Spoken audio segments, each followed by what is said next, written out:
안녕하십니까. 오늘도 부처님 말씀 들으시는 모든 분들 일체 번뇌와 고통에서 벗어나 늘 평온하시고 행복하시길 기도하겠습니다.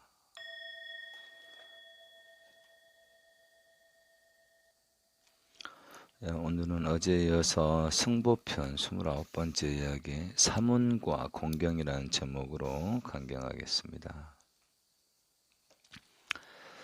부처님께서 마갈타국의 광명못 근처에 제자들과 함께 계실 때였다. 부처님께서는 멀리서 큰 나무가 불에 타는 것을 보시고 말씀하셨다. 비구들아, 사문답지 못하면서 사문이라 말하거나 범행을 닦지 않으면서 청정한 범행을 닦는다 말하거나 정법을 듣지 못했으면서 정법을 들었다고 말하는 사람은 맑고 깨끗한 법을 갖지 못한 사람이니 차라리 저 불 속에 뛰어들지언정 여자들과 함께 어울려 놀지 마라.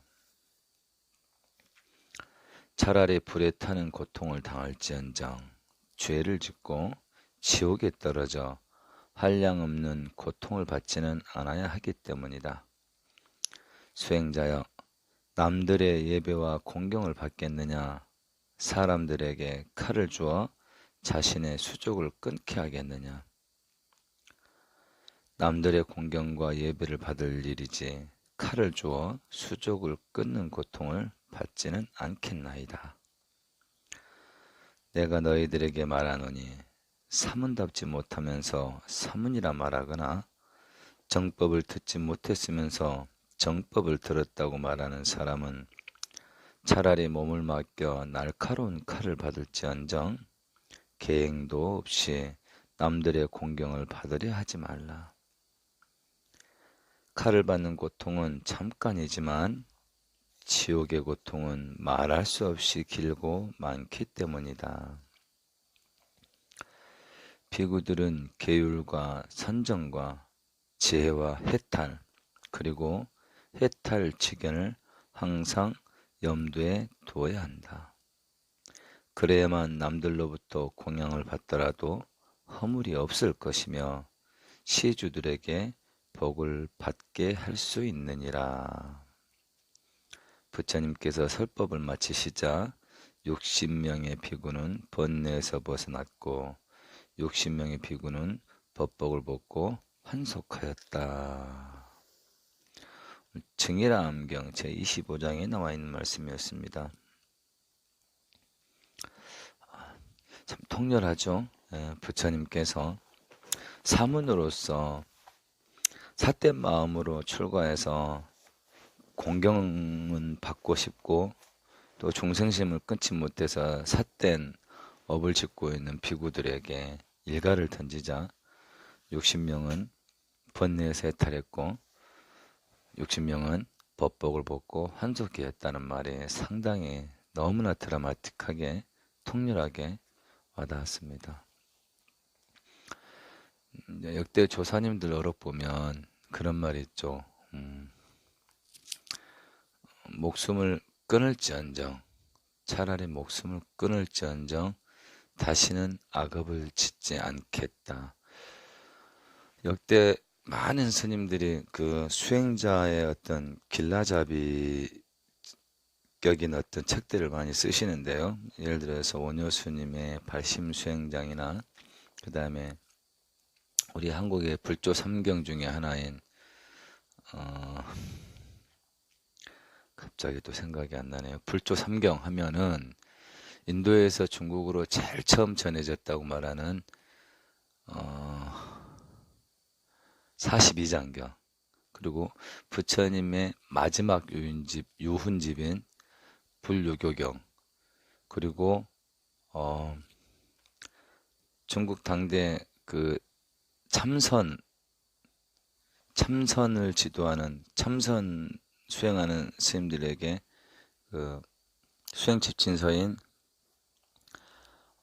그게 갑자기 생각이 안 나네. 아무튼 그런 책을 보면은 그 시초에 제일 처음에 보면은 이런 마인드가 담겨져 있습니다. 일단은 목숨을 버릴지언정 다시는 악업을 짓지 않을 수 있는 그런 마인드를 좀 정립시키고, 또 그 업이 얼마나 두텁고 중후하고 무거운지 그것을 계속 강조하는 그런 부분으로 시작되는데요.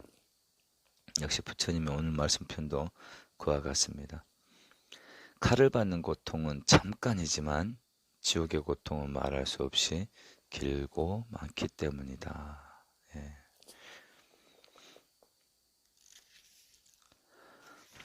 다음 30번째 이야기, 섬겨야 할 사람이라는 제목으로 마저 계속 읽겠습니다. 부처님께서 꼬살라국의 나가라윈다 마을 북쪽에 싱사빠 숲에 계실 때였다. 부처님께서 싱사빠 숲에 계신다는 소문을 듣고 마을의 장자들이 찾아오자 그들에게 말씀하셨다.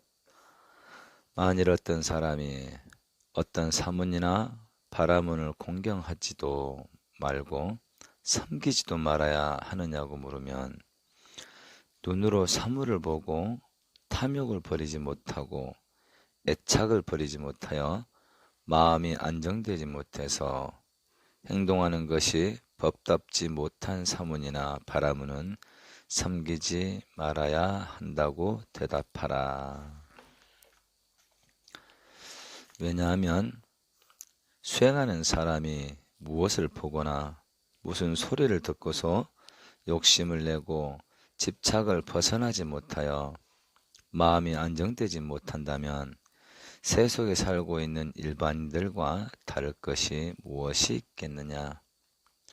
수행하는 사람과 그렇지 않은 사람이 다른 점은 욕심에 매달려 집착하느냐 그렇지 않느냐 차이일 뿐이니라. 또 어떤 사람이 어떤 사문이나 바라문을 공경하고 섬겨야 되겠느냐고 물으면, 눈으로 사물을 보고 탐욕심을 내지 않으며 애착을 벗어나 그 마음이 안정되어 법답게 행동하는 사람을 섬겨야 한다고 대답하라. 수행하는 사람들은 보고 듣는 곳으로부터 자유롭기 위하여 한적하고 조용한 곳에 앉아서 명상하기를 좋아하느니라. 부처님의 말씀을 듣고 나서 장자들이 부처님께 말씀드렸다. 훌륭하십니다, 세존이시여. 자기를 칭찬하지도 않고 남을 헐뜯지도 않으시면서 바른 뜻을 말씀해 주셨나이다. 물에 빠진 사람을 건져주시고 닫혀있는 것을 열어주시며 헤매는 사람에게 길을 보여주시며 어둠 속에서 등불을 밝히듯 가르침을 주셨나이다. 잡암경 제11장에 있는 말이었습니다. 먼저 첫 번째 단락 다시 한번 읽어볼게요. 만약 어떤 사람이 어떤 사문이나 바라문을 공경하지도 말고 섬기지도 말아야 하느냐고 물었습니다.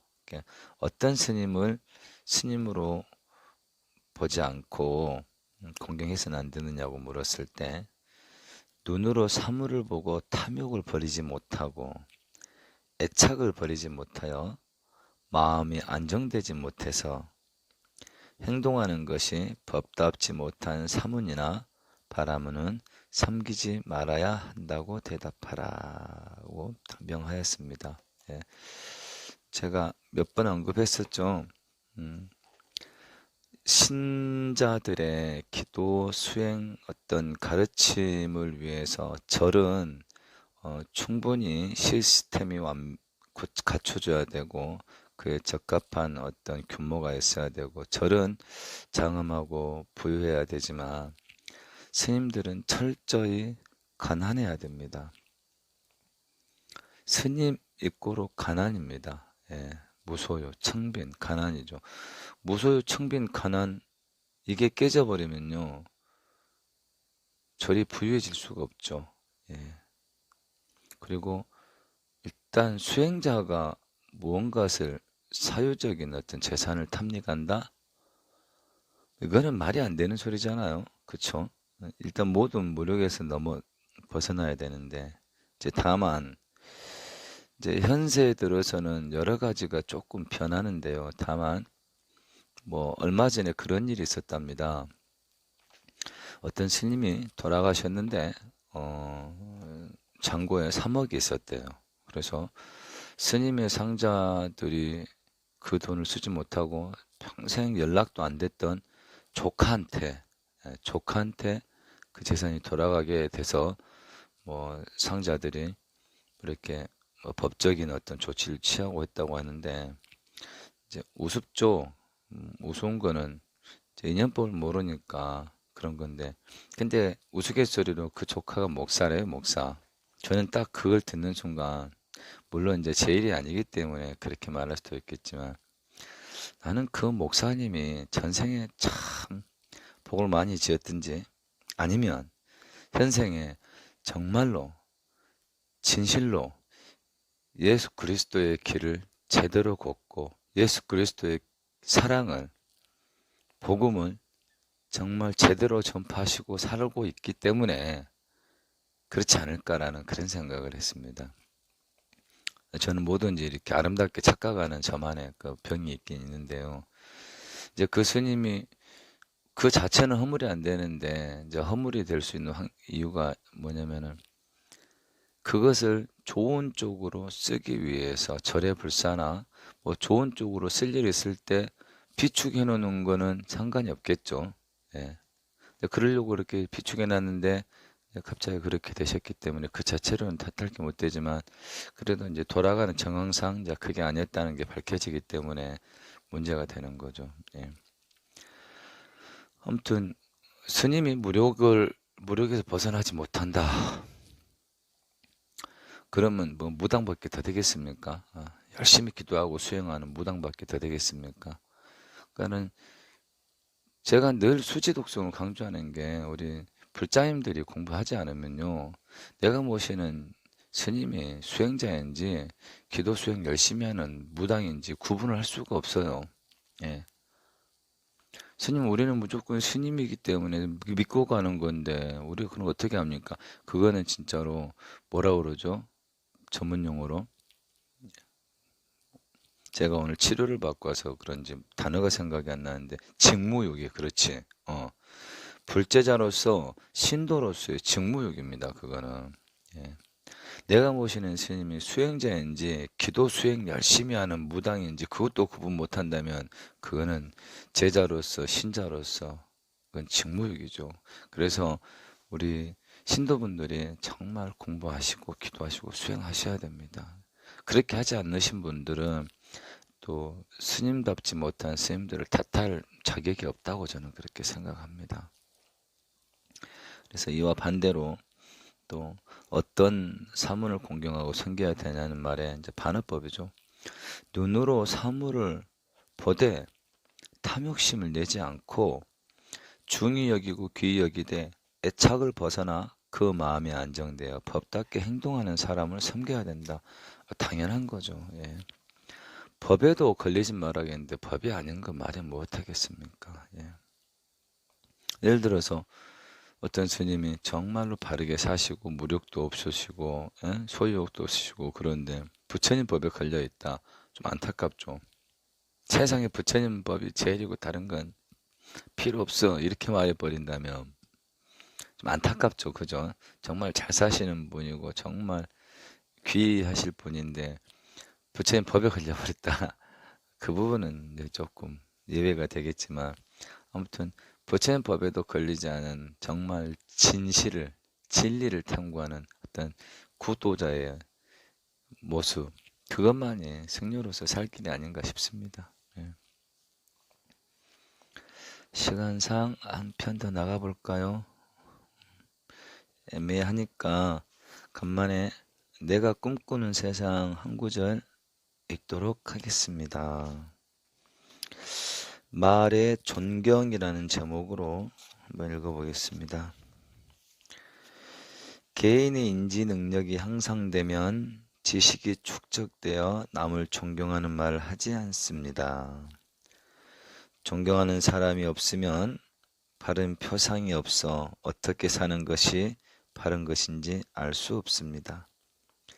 현재의 사회는 감각적 욕망과 이기심으로 가득 차 마땅히 존경할 만한 사람이 없는 것도 문제이기도 합니다. 존경할 만한 사람이 없는 것은 누구에게나 불행한 일입니다. 존경할 만한 사람이 없으면 개인이나 사회를 비추는 등불이 없어 어둠에서 방황합니다. 옳고 그름으로 양극화된 극단적인 성향을 가진 사람은 설령 존경할 만한 사람이 있어도 알지 못합니다.